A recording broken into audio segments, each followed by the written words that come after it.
இதே ஒருத்தர் விசிகாலேருந்து பாஜகவுக்கு போயிட்டு இதே மாதிரி பார்க்க வந்தால் வந்து அவர் பார்ப்பாரா? ஆனால் அந்த ஆதரவு விவகாரத்தில் மட்டும் திருமாவோட அரவணைப்புக்கு இந்த அன்புக்கு என்ன காரணம்? அவரும் போகிறாரு. திமுக கூட்டணியை விட்டு அவர் போகிறாரு. இப்போ ஆதவர்ஜனா வந்து நேராக வந்து போஸ்டிங் வாங்கிட்டு திருமாவளவன் வந்து பார்க்குறாரு. ஆதவர்ஜனா பேசுகிறப்ப திருமாவளவன் வந்து பக்கத்தில் நிற்கிறார். ஒரு சைட் கேரக்டர் மாதிரி, ஒரு செகண்ட் ஜூனியர் ஆர்டிஸ்ட் மாதிரி நிற்கிறார். அது தேவையா? ஆதவோட பணத்தோட வலிமை திருமாவை செகண்ட் கேரக்டராக நிற்க வச்சது ஆதவோட வெற்றி. ஆதவ் அங்கே ஜெயிச்சிருக்கார்ல.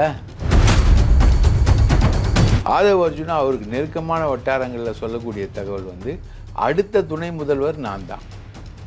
விஜய்க்கே ஒரு ஆபத்தாக தான் ஆதவ் அர்ஜுனா முடிவார் அப்படின்னு. கண்டிப்பாக உலகத்தில் இருக்க எல்லாருக்கும் ஆபத்தாக தான் இருப்பார். எப்படின்னா அவர்கிட்ட இருக்கக்கூடிய லாட்ரி பணம் உன்னை கட்சியில் சேர்த்துக்கிட்டு வச்சுக்கிட்டு இருக்க வேலை இல்லை. நாளைக்கு ஒவ்வொரு மாவட்ட செயலாளருக்கும் 10 கோடி 20 கோடி கொடுப்ப, நீ கொடுத்து விலைக்கு வாங்குவேன், அது கட்சிக்குள்ளே கலகம் வரும், எதுக்கு இது வேலை அப்படின்னு சொல்லிட்டு அதிமுக உஷாராக வயசாக ஒரு தூக்கி வெளியில் போட்டுச்சு. அதுக்கப்புறம் தான் ஒரு டிவிகேக்குள்ளே போகிறார். என்ன நீங்கள் தான் காப்பாற்றணும்னு தான் போய் காலில் விழுறார். விழும்போது அப்படி தான் விழுவார். ஆனால் எழுந்துக்கும்போது வந்து இந்த பாலைவனத்தில் ஒரு ஒட்டகத்துக்கு மூக்க நோய்ச்சிக்கு இடம் கொடுத்தவொடனே அந்த கூடாரத்தையே ஒட்டகம் காலி பண்ணுற கதை தான் ஆதவ் அர்ஜுன் ரெட்டி. அடுத்தது டோட்டலாக காலி பண்ணுவார் அவர். விஜய்க்கு கொஞ்சமாவது ஸ்ட்ராட்டஜிக்கலாக கொஞ்சம் நாலேஜ் இருந்ததுன்னா இது வரைக்கும் வேறு யாரையுமே சேர்க்கல. ஆனால் ஸ்ட்ரெயிட்டாக ஒரு கொல்லிக்கட்டை எடுத்து முதுகு சொரிஞ்சிக்கிறாரா? மூட்டைப்பூச்சி, இது மூட்டைப்பூச்சி பிரச்சனைகள், சில பிரச்சனைகள் ஊட்ட பற்ற வச்சுக்கிட்டார். இனி வீடு வந்து கொழுந்து விட்டு எரியும். கட்சியிலேருந்து விஜயை நீக்குவார். கட்சியை வந்து சந்திரபாபு நாயுடு கைப்பற்றின மாதிரி இவர் கைப்பற்றுவார். ஆதவ் வந்து சாதாரண ஆளே கிடையாது. பணம் வசதியோட குழுக்க வச்சிருக்க ஆள். ஆட்சிக்கு வந்து லாட்ரி அமல்படுத்துறதான் உடனடியாக லாட்ரி வந்தோடனே துட்டு இங்கே குழிக்க ஆரம்பிச்சிடும். ஒன்னிந்திய அரசியல் நேயர்களுக்கு வணக்கம். இன்றைய அரசியல் களம் நிகழ்ச்சியில் நம்மோடு இணைந்திருப்பது மூத்த பத்திரிகையாளர் திரு தாமோதரன் பிரகாஷ் அவர்கள். சார் வணக்கம். வணக்கம் சார். விசிகால இருந்த துணை பொதுச் செயலர் ஆதவ் அர்ஜுனா, சஸ்பெண்ட் செய்யப்பட்ட துணை பொதுச் செயலர் ஆதவ் அர்ஜுனா வந்து தாவேகள் இணைஞ்சிருக்காரு. அவருக்கு வந்து தேர்தல் பிரச்சார மேலாண்மை அப்படின்ற அடிப்படையில் பொதுச் செயலர் பதவி கொடுக்கப்பட்டிருக்கு. அந்த பதவி கொடுக்கப்பட்ட உடனே வந்து திருமாவளவனை சந்திக்கிறாரு. 2 பேரும் சந்திச்சுட்டு பேசுகிறப்ப இது வந்து ஒரு புதிய அத்தியாயம், தமிழக அரசியல்லேயே ஒரு புதிய அத்தியாயம், ஒரு புதிய அணுகுமுறை அப்படின்னு சொல்லிட்டு திருமாவளவன் சொல்கிறாரு. பட் ஆனாலுமே இதில் ஒரு அரசியல் கணக்கு இருக்குது அப்படின்னு பார்க்குறாங்க. திருமாவளவனை விஜய் கூட்டணிக்கு அழைச்சிட்டு போகிறதுக்காக தான் ஆதவ் அர்ஜுனா உள்ளே போயிருக்காரா, அதுக்காக தான் வந்து சந்திச்சாரா அப்படின்ற பேச்சுகள் அடிப்படுது. நீங்கள் எப்படி பார்க்குறீங்க? இது புதிய அத்தியாயம், புதிய முயற்சி, நல்ல முயற்சி, இதெல்லாம் வந்து சொல்கிறார் இல்லையா? இதே ஒருத்தர் விசிகாலேருந்து பாஜகவுக்கு போயிட்டு இதே மாதிரி பார்க்க வந்தால் வந்து அவர் பார்ப்பாரா? இதே மாதிரி நல்லெண்ண முயற்சியாக வந்து குருநாதரை வந்து பார்க்க வந்தார் அப்படின்னா ஒத்துப்பாரா? தடா பெரியசாமின்னு ஒருத்தர் திருமாவளவனை வளர்த்தவர், எல்லாம் பண்ணவர். அவர் வந்து விசிகாலேருந்து பாஜகவுக்கு போனார். அவர் திருமாவளவனுக்கு எதிராக எல்லா வேலையும் பார்த்தார். ரைட்டுங்களா? திருமாவளவனும் அவரும் சேர்ந்து செய்யாத செயல்களே கிடையாது. விடுதலை சிறுத்தைகள் கட்சியுடைய ஆரம்ப தலைகர்த்தராக தடா பெரியசாமி இருந்தார். அவர் வந்து விசிகாலேருந்து பாஜகவுக்கு போனார். அவரை எதிர்த்து தான் வந்து விசிகா நின்றுச்சே தவிர அவரை வந்து ஒன்றும் சப்போர்ட் பண்ணலையே. அவருக்கு வந்து ஆசீர்வாதம் எதுவும் வந்து விடுதலை சிறுத்தைகள் தலைவர் வந்து தரலையே. ஆனால் அந்த ஆதரவு விவகாரத்தில் மட்டும் திருமாவோட அரவணைப்புக்கு இந்த அன்புக்கு என்ன காரணம்? அவரும் போகிறாரு. திமுக கூட்டணியை விட்டு அவர் போகிறாரு. விசிகா திமுக கூட்டணியை விட்டு நவருது. அதுக்கான அடையாளம் தான் வந்து ஆதவ் அர்ஜுனா வந்து மறுபடியும் சந்திக்கிறது. அவர் வந்து திமுக வட்டாரங்களில் இப்போவுமே பேச ஆரம்பிச்சிட்டாங்க. விசிகா மாநாடு நடத்துறதுக்கு பல 100 கோடி ரூபாய் கொடுத்தவர் வந்து ஆதவ் அர்ஜுன் ரெட்டி. அந்த கணக்கு வழக்கெல்லாம் ஆதவ் அர்ஜுன் ரெட்டிக்கும் திருமாவுக்கும் இருக்குது. அதனால் வந்து அவர் திருமாவை சந்திக்க வந்திருக்காருன்னு திமுக வட்டாரங்களில் பேச ஆரம்பிச்சிட்டாங்க. திமுக இந்த சந்திப்பை வந்து சாதாரணமாக எடுத்துக்கல. திமுக ரொம்ப லைட்டாகவும் எடுத்துக்கல. இது ரொம்ப சீரியஸாக தான் பார்க்குறாங்க அவங்க. அப்போது அவங்க என்ன சொல்கிறாங்கன்னா, திமுக சர்க்கிளில் பேசுறது நான் சொல்கிறேன், அவங்க வந்து விசிகா வந்து விஜயோட போவும், இல்லைன்னா விஜயோடு சேர்ந்து அதிமுக முகாமுக்கும் போவும் அப்படின்ற ஒரு கட்டத்துக்கு வந்து விசிகா வந்து தயாராகிருக்கு. அந்த தயாரிப்புக்காக தான் வந்து இப்போ வந்து ஆதவ் அர்ஜுனா வந்து பார்க்குறாரு. ஆதவ் அர்ஜுனா விசிகாவில் இருந்து பேசின பேச்சுகளுக்கும் ரொம்ப பெருசாலாம் வந்து திருமாவளவன் ரியாக்ட் பண்ணல. கடைசியில் வந்து தற்காலிகமாக நீக்கும் அப்படின்னாரு. அதுக்கப்புறம் ஆதவ் அர்ஜுன் ரெட்டிக்கு ஒரு திட்டம் இருக்குது. அவரே அவர் வாயிலே சொல்றாரு, ஆதவ அர்ஜுனுக்கு ஏதோ ஒரு உள்நோக்கம் இருக்கு அப்படின்னு சொல்றாரு. உள்நோக்கம் இருக்குன்னு சொன்ன திருமாவளவன் இப்போ வந்து அவரை வரவேற்கிறாரு, வாழ்த்துறாரு. இதை வந்து அரசியலா பார்க்க தேவையில்லை அப்படின்னா திமுக அதை எப்படி எடுத்துக்குது? உள்நோக்கம் இருக்குது, செயல் திட்டம் இருக்குது. அதுக்காக தான் ஆதவ் அர்ஜுன் ரெட்டி வந்து செய்கிறாரு, தொடர்ந்து செய்கிறாரு அவர் அந்த வேலையை. விஜயை ப்ரைஸ் பண்ணுறாரு, எடப்பாடியை ப்ரைஸ் பண்ணுறாரு. எடப்பாடி நல்ல தலைவர்னுலாம் சொல்கிறாரு. 4 படங்களில் நடித்தவங்கலாம் துணை முதலமைச்சர் ஆகலாமா அப்படின்ற ஆதவோட கேள்வி வந்து அவரோட கேள்வி கிடையாது. அது வந்து ஆக்சுவலாக விஜயோட கேள்வி. ஸோ விஜய்க்கும் இவருக்கும் ஒரு திட்டம் என்பது இருக்குது. அந்த திட்டத்தின் அடிப்படையில் தான் விஜயும் பேசுகிறாரு. நாங்கள் கூட்டணி ஆட்சி கூட்டணியோட தான் தேர்தல் சந்திப்போம், ஆட்சி அமைப்போம், ஆட்சியிலும் பங்கு கொடுப்போம், அதிகாரத்திலும் பங்கு கொடுப்போம்லாம் சொல்கிறாரு அவர். அப்போது ஆதவ் அர்ஜுன் ரெட்டியோடைய ஸ்ட்ரோக்கும் விஜயோட ஸ்ட்ரோக்கும் ஒன்று. 2 பேரும் ஒரே ஸ்ட்ரோக்கோடு தான் இருக்காங்க. அந்த திட்டத்திலேருந்து ஆதவ் மாறவே இல்லை. அப்போது மறுபடியும் திருமாவளவனை வந்து சந்திக்கிறாங்கன்னா அப்போ அந்த திட்டம் வந்து மறுபடியும் செயலுக்கு வருதுன்னு தானே அர்த்தம். நீங்கள் சொன்ன மாதிரி ஆட்சி அதிகாரத்தில் பங்குன்ற கோஷத்தை வந்து பூதாகரமாக்கி ஒரு பிரச்சனையானதாகட்டும், 4 படத்தில் நடிச்சு வந்து துணை அமைச்சர் ஆகிறப்ப எங்கள் தலைவர் ஆகக்கூடாதுன்னு கேட்டதாகட்டும், ஒரு மன்னராட்சி வந்து தமிழகத்தை சுரண்டிக்கிட்டு இருக்கு, ஒரு பட நிறுவனம், ஒரு தமிழ்நாட்டையே வந்து ஒரு குடும்பம் வந்து கட்டுப்படுத்துது, ஒரு திரைப்படத்துறையை ஃபுல்லாக ஒரு குடும்பம் ஆதிக்கத்தில் வச்சிருக்கு, இப்படி இவ்வளோ விஷயத்தை பேசிட்டு இன்னைக்கு வந்து சந்திக்கிறாரு. திரும்ப வந்து இதில் அரசியல் பார்க்க தேவையில்லை அப்படின்றாரு. இது சரியா? இதுதான் அரசியல். இதை தவிர வேறு எதுவும் அரசியல்? இதுதான் அரசியல். அப்போது இதுக்குள்ளே வந்து ஒரு உள்நோக்கம் இருக்குது, இதுக்குள்ளே ஒரு சோஷியல் இன்ஜினியரிங் இருக்குது, இதுக்குள்ளே ஒரு டாக்டிக்கல் லைன் இருக்குது. அஃப்கோர்ஸ் விடுதலை சிறுத்தைகளுக்கு வந்து அனைத்து சுதந்திரமும் இருக்குது, ரைட்டா? அவங்க வந்து கூட்டணி மாறலாம், எல்லா விஷயத்துக்கும் போகலாம், நிற்கலாம், வரலாம், போகலாம், எல்லாமே இருக்குது அவங்களுக்கு. ஆனால் அவங்க நாளைக்கு வந்து இந்த கூட்டணி வந்து விஜயோட என்டையர் ஆப்ரேஷனும் வந்து பிஜேபியோட ஆசீர்வாதத்தோடு நடக்குது அப்படின்ற மாதிரி ஒரு இமேஜ் வெளியில் வந்தால், அப்போது திருமாவளவன் வந்து பிஜேபியின் ஆளுகைக்கு உட்பட்டு போயிட்டாருன்ற அவப்பேர் அவர் சுமக்க நேரிடும்ல. நான் உங்களுக்கு ஒரு அதிர்ச்சி தகவலை நான் ஷேர் பண்ணுறேன். ஆதவ் அர்ஜுனா அவருக்கு நெருக்கமான வட்டாரங்களில் சொல்லக்கூடிய தகவல் வந்து அடுத்த துணை முதல்வர் நான் தான். அப்படியே சொல்கிறாரு. அப்படியே சொல்கிறார். விஜய் முதலமைச்சரா? விஜய் முதலமைச்சராக வராரா, எடப்பாடி முதலமைச்சராக வராரா? எடப்பாடி முதலமைச்சர் ஆகும்போது தமிழக வெற்றி கழகத்து சார்பில் ஆதவ் அர்ஜுன் வந்து துணை முதல்வராக வராரா தெரியாது. என்ன ஃபார்முலாவில் போகிறாருன்றது தெரியல. அவரோட ஏம் வந்து அடுத்து தமிழகத்தோட துணை முதலமைச்சர் ஆகணும். அப்போ அதுக்கான பணம் அவர்கிட்ட இருக்குது, பல கோடி ரூபாய் இருக்குது அவர்கிட்ட. அந்த பணத்தை வச்சு ஒரு கேமை பிளான் பண்ணி இம்ப்ளிமெண்ட் பண்ணி காயை நவுத்தி கொண்டு போகிறாரு. அவரோட ஒரு ஏம் என்ன வந்தது, எம்பி ஆகணும்னு ஒரு ஏம் இருந்தது, அது டிஸ்மேண்டில் ஆகிடுச்சு. திமுக டிஸ்மேண்டில் ஆகிடுச்சு, திமுக ஒத்து வரல, போயிடுச்சு. அப்புறம் விஜயோட நெருக்கமாக போகணுன்னு ஒரு ஏம் இருந்தது, அதை வந்து விகடன் விழாவில் சாதிச்சார். அதுக்கப்புறம் அதிமுகவுக்கு போகணுன்ற ஒரு ஏம் இருந்தது. இப்போ அதிமுகவில் வந்து பிரசாந்த் கிஷோரை கொண்டு வரேன்னு இவர் சொல்லியிருக்காரு. பிரசாந்த் கிஷோர் வந்து இப்போ சார்ஜ் எடுக்கிற மாதிரி ஒரு சூழல் உருவாயிடுச்சு. பிப்ரவரி 9ஆம் தேதியிலேருந்து எடப்பாடி பழனிசாமி சுற்றுப்பயணத்தை தொடங்க போகிறாரு. அந்த தொடங்க போகிற சுற்றுப்பயணத்தை வடிவமைக்கிறது வந்து பிரசாந்த் கிஷோர் அப்படின்ற அளவில் இப்போ பேச்சுவார்த்தை நடந்துக்கிட்டு இருக்கு. மிதுன் வந்து விஜயோட பேச்சுவார்த்தை நடத்துகிறாரு. பாஜக கிட்ட வந்து அதிமுக டைம் கேட்டிருக்கு, இன்னும் அலையன்ஸ் முடிவு பண்ணுறதுக்கு டைம் கேட்குறது. இங்கே வந்து பாம்புக்கு தலையும் மீனுக்கு வாலையும் ஆட்டிக்கிட்டு போகிற ஒரு பாலிட்டிக்ஸில் போகுது. இது ஒரு பொலிட்டிக்கல் ஏமு, இது ஒரு ரூட்டு. அதே மாதிரி ஆதவ் அர்ஜுனாவுடைய பொலிட்டிக்கல் ஏமும் அவர் துணை முதலமைச்சர் ஆகிடுவார். விஜய் வந்து ஜெயிச்சா அவர் முதலமைச்சர் ஆவார், அவர் துணை முதலமைச்சராலாம் ஆக மாட்டார். புசி ஆனந்த் பாண்டிச்சேரிக்கு சீஃப் மினிஸ்டர் ஆவார், இங்கே வரமாட்டார். ஓகே, அவரோட ஏம் வந்து பாண்டிச்சேரிக்கு முதலமைச்சர் ஆகணும்னு தான். அவர் அங்கே தான் கான்சன்ட்ரேட் பண்ணுவார். அப்போ இங்கே கேப்பில் யார் வருவா? வேறு யாரும் வர்றதுக்கு இல்லை. ஆதவ் அர்ஜுன் ரெட்டி தான் இங்கே துணை முதலமைச்சர் கேண்டிடேட்டாக வருவார். இதுக்கான காய் நகரத்தில் தான் நான் போயிட்டுருக்கேன்னு தனக்கு நெருக்கமானவங்க கிட்ட பேசிக்கிட்டு இருக்காரு ஆதவ் அர்ஜுன் ரெட்டி. விஜய்க்கே ஒரு ஆபத்தாக தான் ஆதவ் அர்ஜுன் முடிவார் அப்படின்னு. கண்டிப்பாக உலகத்தில் இருக்க எல்லாருக்கும் ஆபத்தாக தான் இருப்பார். எப்படின்னா அவர்கிட்ட இருக்கக்கூடிய லாட்ரி பணம், மிகப்பெரிய பணம், பெரிய பணம், ஆயிரக்கணக்கான கோடிகள். அந்த ஆயிரக்கணக்கான கோடிகளை வந்து மார்ட்டின் செலவு பண்ண தயாராக இருக்கார். ஒரு மகனை வந்து பாண்டிச்சேரியில் கொண்டு வந்து அதை கொண்டு வந்துக்கிட்டு இருக்காரு. இன்னொரு ரிலேட்டிவ் வந்து மே 17 இயக்கத்தில் கொண்டு வர்றாரு. மனைவி வந்து ஐஜேகேல வராங்க. அதுக்கப்புறம் முக்கியமான கட்சியில் மருமகனை ஆதவ் அர்ஜுன் ரெட்டியை வந்து கொண்டு வருவதற்கு ட்ரை பண்ணுறாரு.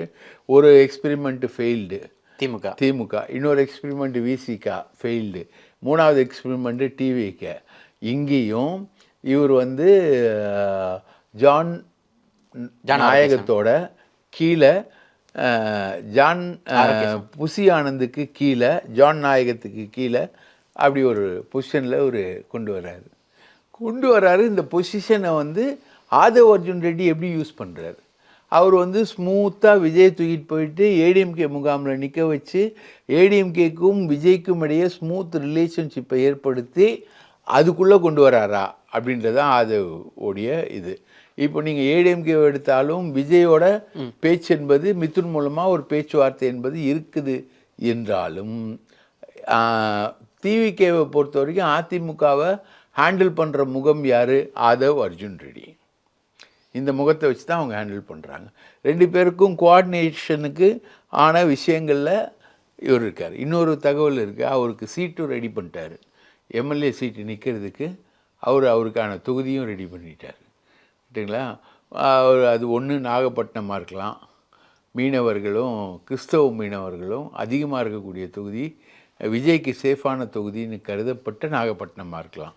விஜய் நிற்கலைன்னா அதுக்கான தொகுதியும் அவர் ரெடி பண்ணியிருக்காரு. விஜயை விட ஃபாஸ்ட்டாக இருக்கார். அந்த தொகுதியும் ரெடி பண்ணிட்டார். அங்கே ஒர்க்கும் ஆரம்பிச்சிட்டாங்க, எல்லாமே ஆரம்பிச்சிட்டாங்க. நான் தான் அடுத்த டெப்டி சிஎம். இதுதான் வந்து ஆதவ் அர்ஜுன் ரெட்டியுடைய கோஷம். இந்த கோஷத்தில் அவர் மேலே போகிறார். இதுக்கிடையில் அதிமுகவுக்கு போக போகிறாரு அப்படின்ற பேச்சுகள் அடிப்பட்டது. பிகேவை கொண்டு வர்றதுக்கான பேச்சு. அதிமுகவுக்கு போக போகிறாரு, பிகேவை கொண்டு வர்றாரு, எல்லாமே பண்ணாங்க. அதிமுக வந்து இவர் அக்செப்ட் பண்ண தயாரில்ல. அவங்க சசிகலாவே நிராகரிச்சுட்டு போனாங்க. 5.5 லட்சம் கோடியே நிராகரிச்சுட்டு போனாங்க. ஆயிரக்கணக்கான கோடிகளை வந்து அவங்க வந்து அதெல்லாம் ஈஸியாக லெஃப்ட் ஹேண்டில் டீல் பண்ணிவிடுவாங்க. ஏன்னா அங்கே இருக்கிறவங்க ஒவ்வொருத்தரும் 1 லட்சம் கோடி 2 லட்சம் கோடி வச்சுக்கிட்டு இருக்க ஆட்கள் தானே. தங்கமணி, வேலுமணி, எடப்பாடி எல்லாருமே லட்சக்கணக்கான கோடிகளை வச்சுக்கிட்டு இருக்கவங்க தானே. அது இதெல்லாம் பணம் வந்து அதிமுகவுக்கு இன்றைக்கி இருக்கிற நிலைமையில் வந்து அவங்களுக்கு வந்து ஒரு பெரிய விஷயமும் கிடையாது. அதனால் வந்து நீ ஒரு மைனாரிட்டி கட்சி ஆரம்பிச்சிட்டு வா, வேணால் ஏடிஎம்கேவோட அலையன்ஸுக்கு வேணா வா, உன்னை கட்சியில் சேர்த்துக்கிட்டு வச்சுக்கிட்டு இருக்க வேலை இல்லை. நாளைக்கு ஒவ்வொரு மாவட்ட செயலாளருக்கும் 10 கோடி 20 கோடி கொடுப்ப, நீ கொடுத்து விலைக்கு வாங்குவேன், அது கட்சிக்குள்ளே கலகம் வரும், எதுக்கு இது வேலை அப்படின்னு சொல்லிட்டு அதிமுக உஷாராக வயசாக ஒரு தூக்கி வெளியில் போட்டுச்சு. அதுக்கப்புறம் தான் ஒரு டிவிகேக்குள்ளே போகிறார். பார்த்தீங்களா, என்னை வந்து அதிமுகலையும் போனேன், என்னை வந்து ரிஜெக்ட் பண்ணிட்டாங்க, உங்களோட விழா நடத்தி தான் விகடன் விழாவில் பங்கெடுத்ததுனால தான் என்னை விசிகாலேருந்து வெளியே அனுப்பிச்சிட்டாங்க, என்னை நீங்கள் தான் காப்பாற்றணுன்னு தான் போய் காலில் விழுறார்.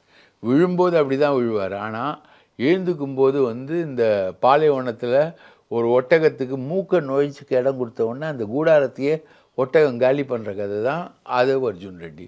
அடுத்தது டோட்டலாக காலி பண்ணுவார். அவர் தமிழக வெற்றி கழகத்தை டோட்டலாக டிஸ்மேண்டில் பண்ணுவார். நீங்கள் வந்து தனக்குத்தானே வந்து விஜய் மண்ணள்ளி போட்டுக்கிட்டாரு, கொல்லிக்கட்டையை தூக்கி வச்சுக்கிட்டாரு. அந்த அளவுக்கு சீரியஸ்னஸ் இருக்கா விஜய்? அந்த அளவுக்கு என்ன பலவீனமாக இருக்காரு விஜய்? வந்து பலவீனமாக தான் இருக்கார். இல்லாட்டி எப்படி இவரை அக்செப்ட் பண்ணுவார்? விஜய்க்கு கொஞ்சமாவது ஸ்ட்ராட்டஜிக்கலாக கொஞ்சம் நாலேஜ் இருந்ததுன்னா இது வரைக்கும் வேறு யாரையுமே சேர்க்கலை. ஆனால் ஸ்ட்ரெயிட்டாக ஒரு கொல்லிக்கட்டை எடுத்து முதுக சொரிஞ்சிக்கிறாரா? மூட்டைப்பூச்சி, இது மூட்டைப்பூச்சி பிரச்சனைகள், சில பிரச்சனைகள் ஊட்ட பற்ற வச்சுக்கிட்டார். இனி வீடு வந்து கொழுந்து விட்டு எரியும். அந்த அளவுக்கு பிரச்சனைகளை வந்து ஆதவ் அர்ஜுன் ரெட்டி வந்து உருவாக்குவார் விஜய்க்கு. ஒரு வேல்யூ அடிஷனாக இருக்கும்னு நினைக்கிறீங்களா? ஒரு ஸ்ட்ராட்டஜி பண்ணியிருக்காரு, கடந்த காலங்களில் அரசியல் கட்சியில் இருந்திருக்காரு, பல்வேறு அனுபவங்கள் இருக்குது. விஜய்க்கு வந்து ஒரு ஹெல்ப்ஃபுல்லாக விஜயோட தாவேகா வளர்ச்சிக்கு ஆதவ் அர்ஜுன் உதவுவார் அப்படின்னு நீங்கள் நம்பலையா? விஜய் வந்து அந்த மாதிரி ஒரு வளர்ச்சியை நம்பினார்னா அத்தனையோ சீனியர் தலைவர்கள் தமிழகத்தில் இருக்காங்க, எத்தனையோ ஸ்ட்ராட்டஜிஸ்ட்டுகள் இருக்காங்க, எத்தனையோ நல்ல ஜேர்னலிஸ்ட்டுகள்லாம் இருக்காங்க. இப்போ அவர்கிட்ட இருந்த நல்ல ஜேர்னலிஸ்ட்டுகள்லாம் விலகி வந்து அவருக்கு எதிராக பேசக்கூடிய சூழ்நிலைக்கு வந்து அந்த ஜேர்னலிஸ்ட்டுகளை அவர் வந்து தள்ளி இருக்கார். ஐயநாதனே நீங்கள் best journalist. Ayyanathan strategy wise best journalist, ரொம்ப பொலைட்டான ஆள், ரொம்ப அதிகமாக கான்ட்ரவர்சியலாக பேசக்கூடிய ஆள் இல்லை, உண்மையை பேசக்கூடிய ஆள். வச்சுங்க. இப்போது தமிழருவி மணியன் மாதிரி காலம் கடந்த அரசியல் ஞானம் கொண்ட தேர்ந்து தெளிந்த பல புலவர்களை கண்ட தமிழாய்ந்த தமிழ் மகன் தமிழருவி மகன் மாதிரிலாம் ஆட்கள் இருக்காங்க. இல்லைனா பழக்கருப்பையா மாதிரி எடுத்தேன் கவுத்தேன் டாமு டுமில் டக்கா டிக்கான்னு பேசக்கூடிய ஆட்கள்லாம் இருக்காங்க. பண்டுட்டி ராமச்சந்திரன் மாதிரி ஆட்கள் இருக்காங்க. எவ்வளோ பேர் இருக்காங்க. அவங்களோட ஸ்ட்ராட்டஜி, அவங்களுடைய அறிவு, இந்த விஷயங்கள்லாம் வரலாம். இன்னொன்று வந்து நீங்கள் வந்து ஸ்ட்ராட்டஜி, அறிவு, இந்த விஷயங்கள் வரணும்னா பலரோட நீங்கள் கன்சல்டேஷன் வச்சுக்கலாம். இப்போ ஜெயலலிதா வந்து சோவோட பெர்மனண்ட் கன்சல்டேஷனுக்குள்ளே தான் இருந்தாங்க. ஜெயலலிதாவுடைய பல அறிவுகளுக்கு, ஜெயலலிதா மதமாற்ற தடை சட்டம் கொண்டு வந்ததுக்கு, ஆடு கோழி பலியிட தடை சட்டம் கொண்டு வந்ததுக்கு, அயோத்திக்கு ராமர் கோயிலுக்கு செங்கல் அனுப்புனதுக்கு எல்லாத்துக்கும் மூலம் ஷோ தான். அது மாதிரி பல இடங்களில் வந்து ஷோவை வச்சுருந்தாங்க. இடஒதுக்கீடுக்கு எதிராக வந்து களங்காணும் போது வீரமணியை வச்சுருந்தாங்க. வீரமணியை வந்து வச்சுருந்தாங்க. அவரும் சமூக நீதி காத்த வீராங்கனைன்னு சர்டிஃபிகேஷன்லாம் ஜெயலலிதா கொடுத்தாங்க. இந்த மாதிரி கன்சல்டேஷன். கலைஞர் அதே மாதிரி அவர் கன்சல்ட் பண்ணாத ஆளே கிடையாது. நிறைய பேரோட கன்சல்ட் பண்ணுவார், நிறைய பேரை மீட் பண்ணுவார், நிறைய ஸ்ட்ராட்டஜியை வந்து விவாதிப்பார். ஒரு பத்திரிகையில் ஒன்று வந்துன்னா அதை படிப்பார், படிச்சுட்டு அது சம்மந்தமாக ரியாக்ட் பண்ணுவார். ரைட்டா? இங்கே படிக்கிற பழக்கமே யாருக்கும் கிடையாது. இன்றைக்கி நவீன கால அரசியல்வாதியாக தலைவர்களாக வந்து நிற்கிறவங்களில் பெரிய அளவுக்கு படிக்கிற பழக்கம் வந்து யாருக்குமே பெரிய அளவுக்கு கிடையாது. யாரும் படிக்கிற ஆட்களே கிடையாது. செய்தித்தாள்களை வந்து உள்வாங்கி அதுக்கேற்ற மாதிரி ரியாக்ட் பண்ணக்கூடிய ஆட்களே என்பது கிடையாது. அதே மாதிரி நல்ல விஷயங்களை நோக்கி நகர்ற ஆட்கள் என்பதும் கிடையாது. ரைட்டுங்களா? இப்போது குருமூர்த்திலாம் இருக்காங்க. அவங்கெல்லாம் சீமானுக்கு எவ்வளோ அட்வைஸ் கொடுக்குறாங்க. ரைட்டா? குருமூர்த்தி, கோபால்ஜி இவங்கெல்லாம் வந்து சீமானுக்கு எவ்வளோ அட்வைஸ் கொடுக்குறாங்க. பார்த்ததே இல்லைன்றார் சீமான். வந்து குருமூர்த்தி எப்படி இருப்பார் கூட எனக்கு தெரியாதுன்றார். சொல்லுவார். அவர் எப்படி பார்ப்பார், எங்கே பார்ப்பாருன்றது எங்களுக்கும் தெரியும் இல்லையா? எங்களை மாதிரி பத்திரிகையாளர்கள் நாங்களும் பார்த்துக்கிட்டு தானே இருக்கோம். எப்படி பார்ப்பார், குருமூர்த்தி எப்படிலாம் பண்ணுவார், குருமூர்த்தி எப்படிலாம் க்ரோ பண்ணுவார், நம்ம பார்த்துக்கிட்டு இருக்கோம். ஒவ்வொரு ஆட்களாக பார்த்துக்கிட்டு இருக்கோம். ரஜினிலேருந்து எல்லாரையுமே பார்த்துக்கிட்டு இருக்கோம். இப்போ லேட்டஸ்ட்டாக பெரியாரை எதிர்க்கிற சீமான், அது குருமூர்த்தி அட்வைஸ். ஸோ அட்வைஸ் மட்டும் இல்லை, பேக்கப்பு. ரைட்டா? பேக்கப்பு சாதாரண பேக்கப்பில் ஃபினான்ஷியல் பேக்கப். ஸோ இதெல்லாமே போதும். ஸோ ஒரு அரசியல் தலைவராக வந்த உடனே உங்களுக்கு அட்வைஸ் பண்ணுறதுக்கு ஆட்கள் நிறைய பேர் வருவாங்க. ஸ்ட்ராட்டஜி சொல்கிறதுக்கு ஆட்கள் நிறைய பேர் வருவாங்க. நிறைய பேரை நீங்கள் சந்திக்கணும், நிறைய பேர்கிட்ட பேசணும், நிறைய பேரோட தன்மைகளை புரிஞ்சுக்கணும், உங்களுடைய ஸ்ட்ராட்டஜியை டெவலப் பண்ணணும். இதுதான் வந்து ஒரு அரசியல் கட்சி தலைவருடைய தன்மை. முதல்ல வந்து புரிகிற கெப்பாசிட்டி வேணும். வெறும் டைலாக் எழுதி கொடுத்தா டைலாகை பேசக்கூடிய ஆட்களாக மட்டும் இருக்கக்கூடாது. முதல்ல நீங்கள் ஒரு இன்டலெக்சுவலாக இருக்கணும், நீங்கள் அதை புரிஞ்சுக்கணும், அதை இம்ப்ளிமெண்ட் பண்ணணும். ஆதவர்ஜுன் அவர்கள் விஜய்க்கு ஆபத்துன்னு இருக்கேன். சிடிஆர் நிர்மல்குமார் வந்திருக்காரு. அவருக்கு வந்து துணை பிரச்சார பதவி கொடுத்துருக்காங்க. IT wing. அவர் ஐடி விங்கில் தான். அவர் வந்து பிரச்சாரத்தில் தான் கொண்டு போவாங்க சிடிஆர் நிர்மல்குமார். ஏன்னா அவர் ஏற்கனவே அண்ணாமலை கூட இருந்தவர், அண்ணாமலையை எதிர்த்து வந்தவர். எடப்பாடி கூட அதிமுகவுக்கு வந்தார். அதிமுகவோட ராஜன் சிலப்பா பையனோட ராஜ் சத்தியனோட தகராறு, அவர் அதுக்கு மேலே வராரு. ஸோ அவரை வெறும் பிரச்சாரத்துக்கு தான் பயன்படுத்துகிறார். ஆனால் ஆதவ் அர்ஜுன் ரெட்டியை வந்து முழுக்க ஸ்ட்ராட்டஜிக்கு பயன்படுத்துகிறார். ஸ்ட்ராட்டஜிக்கு பயன்படுத்தும் போது ஆதவ் அர்ஜுன் ரெட்டியுடைய டார்கெட் என்னவாக இருக்குது, நான் வந்து துணை முதலமைச்சராவேன், தமிழகத்தின் துணை முதலமைச்சராக உதயநிதி மட்டும்தான் வர முடியுமா, நான் வரேன் அப்படின்றது இன்றைக்கி அவருடைய ஸ்ட்ராட்டஜி லைனாக இருக்குது. இதில் பிளானிங் எப்படி போடுறாங்கன்றதான் ரொம்ப முக்கியம். அதிமுக ஒரு தேர்தலில் 90 சீட்டு வரைக்கும் வெளியில் கொடுக்குது. ஓகே. அந்த 90 சீட் ஃபார்முலாவை இவங்க எடுக்கிறாங்க. தாவேக்கா ப்ளஸ் விசிகா இணைஞ்சு வந்தால் 90 சீட். ஓகே. அதிமுக ஆஃபர் பண்ண ரெடியாக இருக்காங்க. இல்லை, ஏற்கனவே கொடுத்தாங்க. அந்த ப்ரொப்போசலை தான் இவங்க இப்போ வைக்கிறாங்க. ஓகே. எங்களுக்கு 90 சீட்டு வேணும், நீங்கள் வந்து 90 சீட் எங்ககிட்ட கொடுங்க, நாங்கள் வந்து பிரிச்சுக்கிறோம். தாவேக்கா தலைமையில் வரக்கூடிய கூட்டணி, அந்த கூட்டணிக்கு வந்து அதில் விசிகா வரும், அவங்களுக்கு எல்லாருக்கும் சேர்த்து நாங்கள் வந்து 90 சீட் வந்து கொடுத்துட்றோம். சரிங்களா? இவங்களுடைய அதிமுகவுடைய பேச்சு எந்த லெவலில் நிற்குது அப்படின்னு தகவல் வருதுன்னா, ஒரு 40 சீட்டு கொடுக்கலாம். தாவேக்கா வந்துன்னா ஒரு 40 சீட் கொடுக்கலான்னா பத்தாது, எங்களுக்கு 90 சீட்டு வரைக்கும் வேணும். அதில் நாங்கள் 65 நிற்போம், அதில் ஒரு 35 வந்து நாங்கள் ஜெயிப்போம். ஜெயித்தோன்னா நாங்கள் வந்து தமிழகத்தில் புறக்கணிக்க முடியாத ஒரு எதிர்கட்சியாக வருவோம். எங்களை நீங்கள் துணை முதலமைச்சர் பதவி கொடுத்தீங்கன்னா ஆஃபர் பண்ணிங்கன்னா நாங்கள் வந்து ஆட்சிக்கு வருவோம், ஆட்சியில் அமர்வோம். துணை முதலமைச்சர்னா 2 துணை முதலமைச்சர் ஆவாங்கல்ல. ஒன்று வந்து விசிகாலேருந்து வரும்ல, ஆமாம், இன்னொன்று வந்து தாவேக்காலேருந்து வரும்ல. 2 துணை முதலமைச்சர். 2 துணை முதலமைச்சரில் ஒரு துணை முதலமைச்சர் ஆதவ் அர்ஜுன் ரெட்டி. இல்லை நீங்கள் சொல்கிற லாஜிக் படியே பார்த்தா கூட அதிமுக ஜெயிக்கிறாங்க, அதிமுக முதலமைச்சர் எடப்பாடின்னு வச்சுக்கோங்க. இப்போ துணை முதலமைச்சருக்கு 2 பொசிஷன் அப்படின்னா கூட ஒன்று விசிகே, ஒன்று டிவிகே. அப்போ ஐ மீன் ஆதவ் அர்ஜுன் ஆசைப்படுறாருன்னா விஜய் என்ன பண்ணுவார்? விஜய் வந்து துணை முதலமைச்சராலாம் போக மாட்டார். ஓ, தலைவராக மட்டும் இருந்துப்பாரோ? அவர் தலைவராக இருந்துப்பார். அவர் தலைவராக இருந்து கட்சி நடத்துவார். இவர் துணை முதலமைச்சராக போவார். ஒரு காலகட்டத்தில் ஒரு காலகட்டத்தில் விஜயை வந்து கட்சியை விட்டு நீக்குவார். இவர் அதை நோக்கி தான் கட்சியிலேருந்து விஜயை நீக்குவார். கட்சியை வந்து சந்திரபாபு நாயுடு கைப்பற்றின மாதிரி இவர் கைப்பற்றுவார். அதுக்கெல்லாம் வாய்ப்பு அதிகம். இது வந்து ஆதவ் வந்து சாதாரண ஆளே கிடையாது. பணம் வசதியோட குழுக்க வச்சிருக்க ஆள். ஆட்சிக்கு வந்து லாட்ரி அமல்படுத்துறதான் உடனடியாக லாட்ரி வந்தோடனே துட்டு இங்கே குழிக்க ஆரம்பிச்சோன்னா அதை வச்சு எம்எல்ஏக்கள் போன 4.5 வருஷம் எப்படி எடப்பாடி ஆட்சியை கண்ட்ரோல் பண்ணார். முழுக்க எம்எல்ஏக்களுக்கு, மாவட்ட செயலாளருக்கு, பொதுக்குழு உறுப்பினருக்கு எல்லாருக்கும் காசு ஃப்ரீயாக சம்பாதிக்கிற அளவுக்கு 91, 96 மாதிரி ஃப்ரீயாக கொள்ளடிக்கலாம். 91, 96 ஜெயலலிதா ஆட்சியில் வந்து ஜெயலலிதாவும் சசிகலாவும் கொள்ளடிச்சாங்க. அதே மாதிரி அமைச்சர்களும் கொள்ளடிச்சாங்க. அந்த 91, 96 ஆட்சியை தான் வந்து டிஃபீட் பண்ணார் கலைஞர். அதே மாதிரி இப்போது எடப்பாடி ஆட்சி வந்து ஃப்ரீயாக கொள்ளடிக்கிற ஆட்சியாக ஒன்று கிடைச்சது. அதுக்கு அடுத்தது அமையக்கூடிய விஜய் ஆதரவோடு அமையக்கூடிய ஆட்சியில் எங்கள் அண்ணன் ஆதவ் வந்து துணை முதலமைச்சராக ஃப்ரீயாக கொள்ளடிக்கலாம். புஷி ஆனந்த் கடுப்பில் இருக்காரா? அப்போ புஷி ஆனந்த் அவருக்கு வந்து பாண்டிச்சேரியை ஒதுக்கிட்டு அவர் பாண்டிச்சேரியில் கொள்ளடிச்சா போதும். அவருக்கு அந்த இருந்தாலும் ஒரு ஆபத்து இல்லை ஒரு அச்சம் இல்லையா? அப்போ ஆதவ் அர்ஜுனா வருகை, சிடிஆர் வருகை, இப்போ சிடிஆரை விட ஆதவ் அர்ஜுனா மேலே ஒரு பயம் இருக்க வாய்ப்பு இருக்கு. கண்டிப்பாக பயம். ஆனால் அதெல்லாம் சமாளிச்சிருவார். புஷியும் விஜயும் நெருக்கம். ஆதவால் பிரிக்க முடியாதுன்ற ஆதவ் இல்லை, அவங்க அப்பா வந்தால் கூட பிரிக்க முடியாது. அவங்க அப்பா இல்லைன்னு சொன்னாங்க. அவங்க அப்பா வந்தால் கூட பிரிக்க முடியாது. புஷியும் விஜயும் ஆதவ் போடுற பிளானுக்கு எதிர் பிளான் எல்லாத்தையுமே விஜய் கையில் இருக்கும். விஜய் வந்து சாதாரண ஆள்லாம் கிடையாது. விஜய் சினிமாலேயே நிறைய வில்லனை பார்த்தவர். நீங்கள் வந்து அரசியல் கட்சியில் வந்து நீ வில்லன் வேலையை காமிச்சின்னா அதுக்கேற்ற ஹீரோ வேலை என்பது விஜய் கையில் இருக்கும். அதனால ஆபத்து இருக்குன்றீங்க. அதனால் ஆபத்து இருக்குது. ஆபத்து வந்து விஜய்க்கு தேவையில்லாத ஒரு ஆபத்து இது. இப்போ ஜான் ஆரோக்கியசாமி ஒரு ஸ்ட்ராட்டஜிஸ்ட்டு, ஆதவ் அர்ஜுனா ஒரு ஸ்ட்ராட்டஜிஸ்ட். இப்போ 2 பேரும் சேர்ந்து ஒன்றா பணி செய்வாங்க அப்படின்னா இது எதை நோக்கி போகும்? ஒரே ரோட்டில். ஜான் ஆரோக்கியம் வந்து விஜயை ஃபோக்கஸ் பண்ணுறது, விஜயோடைய பர்சனாலிட்டியை ஃபோக்கஸ் பண்ணுறது, விஜயை கொண்டு வர்றது, மாற்றம் முன்னேற்றம் அன்புமணி மாதிரி ஒரு ஃபிகராக விஜயை கொண்டு வர்றது வந்து ஜானோட ஒர்க்காக அதோட டிஃபைன் ஆகிடும். ADMK strategy, seat strategy, alliance பேச்சுவார்த்தை, இந்த விஷயங்கள் எல்லாத்துலேயும் ஆதவ் அர்ஜுன் ரெட்டி வந்து வந்துடுவார். ஸோ இந்த பேச்சுவார்த்தைக்குள்ளெல்லாம் வரும்பொழுது அவருக்கே உரிய தன்மைகளை காட்டுவார் இல்லையா?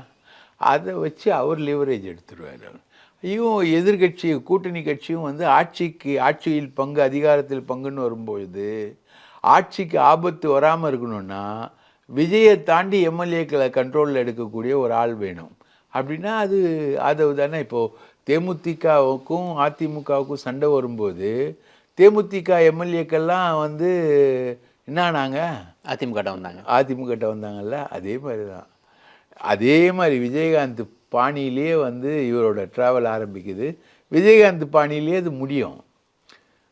நாக்க துருத்துனாரு விஜயகாந்த்ன்றது தானே பிரச்சனை வந்தது. அது விஜயகாந்த் நேரடியாக போய் அந்த வேலைலாம் விஜய்லாம் செய்ய மாட்டார். அதுக்குள்ளெல்லாம் விஜய் வரவே மாட்டார். அவர் வந்து ஒரு கட்சி தலைவராக மெக்னானிமிட்டியாக இருப்பார். சப்போஸ் ஒரு கூட்டணின்னு ஒன்று வந்ததுன்னா அதை கொண்டு போவாங்க. இதெல்லாமே வந்து அதிமுக விஜய் கூட்டணி அமைஞ்சா நடக்க போகிற விஷயங்களே தவிர விஜய் வந்து முழுக்க தன்னை வந்து ஹீரோவாக ப்ரொஜெக்ட் பண்ணி தான் சிஎம்மாக வரணுன்றது தான் அவருடைய எய்மு. அதுக்கான விஷயங்களுக்குள்ளே தான் அவர் வர்றாரு. அப்படி அவர் வந்தார்னா இதெல்லாம் நடக்காது. ஓகே, இதுவா அதுவா அப்போ இப்போமே ரெடியாக வர்றாரு. அது இதுதான், இது இப்படி வந்தா நான் அப்படின்றது தான். நீங்கள் என்ன திட்டம் போகிறது? நான் திட்டம் போகிறேன்றார் ஆதவ். நான் திட்டம் போகிறேன்றது தான் ஆதவுடைய திட்டம். ஓகே, நீங்கள் சொன்ன மாதிரி திரும்ப வந்து வெளியேற தயாராக இருக்கார் அப்படின்றீங்க. அது கிட்டத்தட்ட உறுதியா சார்? நீங்கள் சொல்கிறீங்க கிட்டத்தட்ட உறுதி தான். இல்லாட்டி ஏன் அவர் பார்க்குறாரு? யார் அரசியலாக பார்க்க தேவையில்லைன்றாரு. அதெல்லாம் சும்மா அரசியலாக பார்க்க தேவையில்லாத ஒரு விஷயம் எங்கே நடக்குது? தமிழ்நாட்டில் நடக்குமா? இது வரைக்கும் நடந்திருக்கா? நீங்கள் எப்படி பார்க்குறீங்க? இப்போ ஆதவர்ஜுனா வந்து நேராக வந்து போஸ்டிங் வாங்கிட்டு திருமாவளவன் வந்து பார்க்குறாரு. ஆதவர்ஜுனா பேசுகிறப்ப திருமாவளவன் வந்து பக்கத்தில் நிற்கிறார். ஒரு சைட் கேரக்டர் மாதிரி, ஒரு செகண்ட் ஜூனியர் ஆர்டிஸ்ட் மாதிரி நிற்கிறார். அது தேவையா? திருமாவளவன் போன்ற ஒரு தலைவருக்கு ஆதவர்ஜுனா பேட்டி கொடுக்குறப்ப பக்கத்தில் நிற்க வேண்டிய அவசியம் இருக்கா அப்படின்னு கேட்குறேன். அது வந்து ஆதவோட பணத்தோட வலிமை, ரைட்டா? ஆதவோட பணத்தோட வலிமை திருமாவை செகண்ட் கேரக்டராக நிற்க வச்சது ஆதவோட வெற்றி. ஆதவ் அங்கே ஜெயிச்சிருக்கார்ல, ஆதவோட ஸ்ட்ராட்டஜி எல்லாமே ஜெயிச்சிருக்குல்ல, ஆதவ் சொன்னதெல்லாம் ஜெயிச்சிருக்குல்ல. ஆதவ் வந்து துணை முதலமைச்சர் ஆகணும், ஆட்சியில் பங்கு, அதிகாரத்தில் பங்கு, மன்னர் ஆட்சியை ஒழிக்கணும், உதயநிதியை ஒழிக்கணும் அப்படின்ற மாதிரி ஒரு ஸ்ட்ராட்டஜி எடுத்ததை தானே திரும்ப வேடிக்கை பார்க்குறாரு. அப்போ யாரோட வெற்றி அது? ஆதவோட வெற்றி. இதே அப்படியே எக்ஸ்டெண்ட் ஆனால் நாளைக்கு ஆதவ் ஒரு அலையன்ஸ் ஃபிக்ஸ் பண்ணுவார், திருமாவளவன் போயிடுவார். அதுக்கான விஷயங்கள் தான் இப்போ நடந்திருக்கு. திமுக கூட்டணி வந்து ப்ராக்டிக்கலாக உடஞ்சிருக்கு. இதுக்கு வந்து இதுக்கு மேலே இவர் விளக்கம் சொல்கிறதையோ என்ன சொன்னாலும் சரி, திமுக இனி வந்து திருமாவை நம்பாது, கண்டிப்பாக நம்பாது. ஏற்கனவே இந்த மதுவிலக்கு மாநாடு அந்த பிரச்சனைகள் வந்து ஓரளவுக்கு இப்போ முடிவுக்கு வந்திருக்கு. வேங்கவேல் புதுசாக ஆரம்பிச்சிருக்கு. இப்போ இது ஆதவர்ஜுனா மூலமாக திரும்ப வந்து அந்த விரிசல் இறுதியாவது. இதுக்கு வந்து திரும்ப எங்கேருந்து விளக்கம் சொல்லுவார்னு தெரில எனக்கு. திருமாவளவன் நினச்சிருந்தா ஆதவர்ஜுனா வந்து சந்திச்சா கூட சந்திச்சுட்டு வெளில அனுப்பிச்சிருக்கலாம். நீங்கள் போய் வெளில வேணா பேட்டி கொடுத்துக்கோங்க, ஓகே ஃபைன், பார்த்தது போதும் அப்படின்னா திருமாவளவனும் பக்கத்தில் வந்து நிற்க வேண்டிய அவசியம் என்ன அப்படின்னு சந்திக்கவே தேவையில்லையே. அந்த சந்திப்பு ரகசிய சந்திப்பாகவே இருந்துட்டு போயிருக்கலாமே. ஏன் நீங்கள் ப்ரெஸ்ஸை கூப்பிட்டு மீட் பண்ணுறீங்க? ஒரு சமிக்கையை வந்து ஒரு சமிஞ்சை தானே இது. அது வந்து விஜய்க்கும் ஒரு சமிஞ்சை தானே. என் ஆள் என் கட்சியில் சேர்ந்துட்டு போகிறான், திரும்ப மீட் பண்ணுறாரு அப்படின்னா விஜய்க்கு சந்தோஷம் தானே. விஜய்க்கு ஒரு பாசிட்டிவ் சமிஞ்சை தானே இது. விஜய்க்கு சமிஞ்சை கொடுக்குறது தானே. இல்லாட்டி எதுக்கு ப்ரெஸ்ஸை பார்க்கணும்? ஏன் ப்ரெஸ்ஸை பார்க்கணும்? தேவையே இல்லை. அப்போ ப்ரெஸ்ஸை பார்க்குறாருன்னா திரும்பவும் ஒரு சமிஞ்சையை கொடுக்க விரும்புகிறார். இல்லை அரசியலில் இது ரொம்ப அரசியல்லாம் போவானா அப்படின்னு அவர் பேசினாலும் பேச வேண்டிய தேவை என்ன இருக்குது? அப்போ ஆதவர்ஜுனா கடந்த காலத்தில் பேசினது எல்லாத்தையும் திரும்ப வந்து திருமாவளவன் ஆமோதிக்கிறான்ற மாதிரி தானே பொருள்படுது. கண்டிப்பாக அவர் வந்து நான் வந்து கட்சியை விட்டு நீக்கினது திமுகவோட ப்ரெஷரால், ஏவாவேலு தான் காரணம்னு கூட ஒரு கடைசியாக சொல்லியிருந்தார். அதை சொல்லியிருந்தார். அதெல்லாம் கரெக்டு, அதெல்லாம் சரி. ஆதவ் என்னைக்கு எனக்கு ரொம்ப வேண்டப்பட்டவன். இப்படி ஒரு ப்ரெடிக்ஷனை எப்படி ஒரு கட்சி தலைவர் கொடுப்பார்? விசிகேக்கு உண்மையாகவே இது ஆதாயமாக இருக்குமா? ஒரு வேளை வந்து திமுகலேருந்து வெளில வந்து டிவிகே கூட்டணிக்கு போனால் அது வந்து விசிகேக்கு ஆதாயமாக இருக்குமா? அவங்க எல்லாரோட கால்குலேஷனும் வந்து திமுக அரசுக்கு எதிராக ஒரு அலை இருக்குது, ஒரு அதிருப்தி இருக்குது. அந்த அதிருப்தியை நம்ம காயின் பண்ண போகிறோம். சிபிஎம் அதை உணர்றாங்க, விசிகே அதை உணர்றாங்க. சிபிஎம் அதை உணர்றாங்கன்னு நான் சொல்ல மாட்டேன். சிபிஎம் பொறுத்த வரைக்கும் ரிசர்வேஷன்ஸ் இருக்குது எனக்கு. விசிகா அதை உணருது. இல்லாட்டி ஏன் இந்த எக்ஸசைஸ்? ஆதவர்ஜுனா எக்ஸசைஸ் தான். அதாங்க, நீங்கள் ஆதவர்ஜுனாவை வந்து எந்த விஷயத்துலையும் நீங்கள் என்கரேஜ் பண்ணிங்கன்னா நீங்கள் யாராக இருந்தாலும் சரி உங்களுக்கு டேமேஜ். இப்போ அது விசிகேவுக்கும் ஒரு டேமேஜை கொண்டு வந்துட்டார்ல. விசிகே மேலேயும் ஒரு சந்தேக நிழலை வந்து ஆதவர்ஜுனா வந்து பரப்பிட்டார்ல. அவர் வந்து பார்க்குறதும், ப்ரெஸ்ஸை கூப்பிடுறதும், அவர் மீட் பண்ணுறதும், திரும்ப பக்கத்தில் நிற்கிறதும், இதெல்லாம் வந்து விசிகா மேலே ஒரு நிழலான ஒரு சந்தேகத்தை ஏற்படுத்திட்டார்ல. அவர் அந்த கட்சிக்குள்ளே இருந்து பேசுகிறதும், அதுக்கு திரும்ப வந்து தயங்கி பதில் சொல்கிறதும், அதுக்கப்புறம் அவரை கட்சியை விட்டு நடவடிக்கை எடுத்து நீக்கிறதும், அவர் மேலே வந்து நிழலான விஷயங்கள் இருக்குது, நிழலான செயல்திட்டம் இருக்குதுன்னு அவரை வர்ணிக்கிறதும், அதுக்கப்புறம் இப்போ நடக்கிறதும் எல்லாமே பார்த்திங்கன்னா டோட்டலாக stage managed by Aadhav Arjun Reddy. ஸ்ட்ரெயிட்டாக ஸ்டேஜ் மேனேஜ், பக்கா ஸ்ட்ராட்டஜி. இதான ஸ்ட்ராட்டஜிஸ்ட்டு. இன்றைக்கி வந்து சாதாரணமாக வந்து பப்ளிக்காக வந்து பேசுகிற ஆதவ் வந்து நாளைக்கு ப்ரைவேட்டாக திருமாவை பார்த்து பேச மாட்டாரா? டீல் ஒர்க் அவுட் ஆகாதா?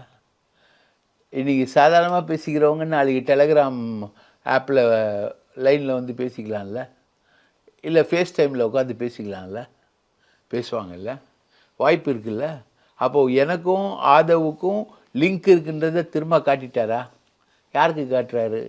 விஜய்க்கு காட்டுறாரு.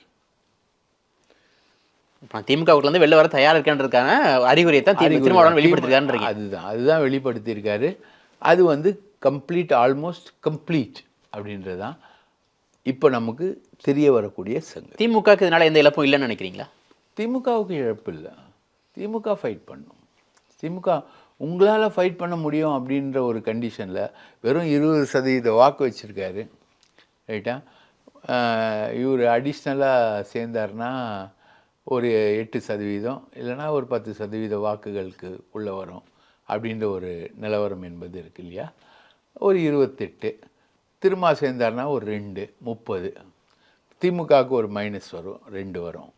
ரைட்டுங்களா? அவங்க வேறு எதாவது பண்ணுவாங்க இல்லையா? அதுக்கு ஈக்குவேட் பண்ணுறதுக்கான ஃபார்முலாவில் அவங்க இனிமேல் போட்டு ஸ்ட்ராட்டஜி டெவலப் பண்ணுவாங்க இல்லையா? இருந்தாலும் தலித் ஓட்ஸை செக்ரிகேட் பண்ணுறது கஷ்டம் இல்லை. திருமாவளவன் வெளில வந்துட்டா திமுக ஒரு இழப்பாக தானே பார்க்கப்படுது. அதனால தானே அவங்க இன்னுமே வந்து தலித் ஓட்டுகள் முழுக்க முழுக்க திருமாவுடைய ஓட்டுகள் மட்டும் கிடையாது. திருமா வந்து வர்றதுனால, திமுக விட்டு போகிறதுனால பல ஆன்டி தலித் ஓட்டுகளும் திமுகவுக்கு வர்றதுக்கான வாய்ப்புகள் என்பது இப்போ மேற்கு மண்டலமாக இருக்கட்டும், மற்ற இடங்களாகட்டும், பல இடங்களில் வந்து ஆன்டி திருமா ஓட்ஸும் இருக்குது. ரைட்டுங்களா?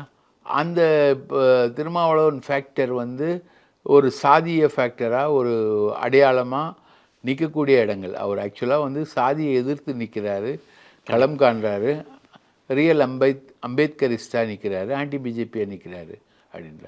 இது எல்லாமே எதை சார்ந்திருக்குன்னா அதிமுக பாஜக பக்கம் போகாமல் இருக்கிறதுலேருந்து இருக்குது. என்ன எடுக்க போகிறான்றதை பொறுத்து தான். அதிமுக பாஜக விழுந்துருச்சுன்னா இது எல்லாமே இல்லை. அதை ஒட்டி தான் வந்து அலைகள் மாறும். நன்றி சார். உங்களை நேரத்தை மிக்க நன்றி. வாய்ப்பளித்ததற்கு மிக்க நன்றி.